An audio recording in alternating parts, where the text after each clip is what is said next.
Do you have a pair of hinge sticks with you right there? Yes, I do. Okay, so Okay. just kind of explain to our viewers what we're looking at. All right.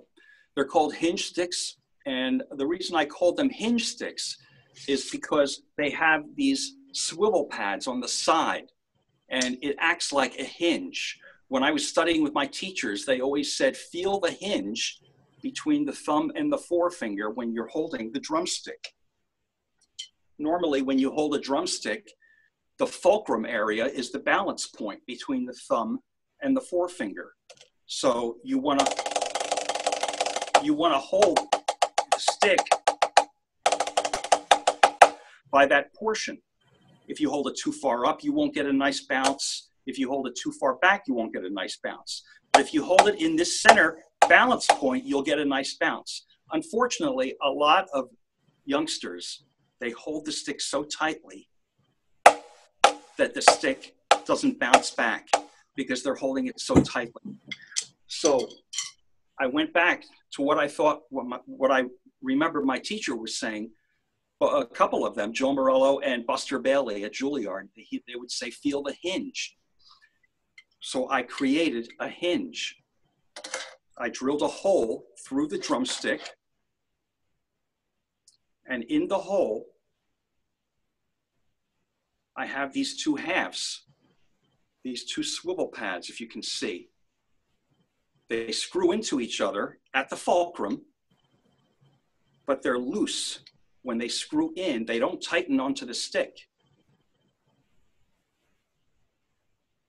So what I have is the stick floats, you see? So once again, if I'm holding the stick too tightly, it's not gonna move. And that won't give me a rebound. But if I hold on to the hinge stick, no matter how tightly I hold, I might as well hold it loose because holding it tightly is not going to do any good. It's loose because I have this swivel pad that rotates. So now drummers can feel the natural rebound of the stick, which is the natural way to play. It prevents fatigue because, like I said, a lot of drummers who hold the sticks too tightly, they get all this tension up in their arm.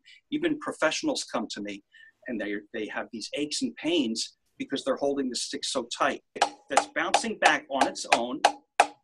It's very easy with the hinge stick because you feel this motion, this rocking motion going up and down. And then you can go into your roll, your buzz roll. So it's great for buzz strokes. And like I said, for doubles. It also, so it forces, there's two more things. It does so many things. Once you pick up the stick, you're holding the stick correctly. A lot of people hold the sticks like a baseball bat, or they'll put their index finger on top of the stick, which inhibits the rebound. But with this stick, all you do is pick it up where the swivel pads are, and you're holding the stick correctly. That's number one. Number two, and this is really important, is a lot of people, they play with their back fingers off the stick. And when they do, they have to squeeze too hard here. Now you can do that with a regular stick, with your fingers off the back, your back fingers off the stick, but you can't do that with the hinge stick. You can't play with your back fingers off the stick.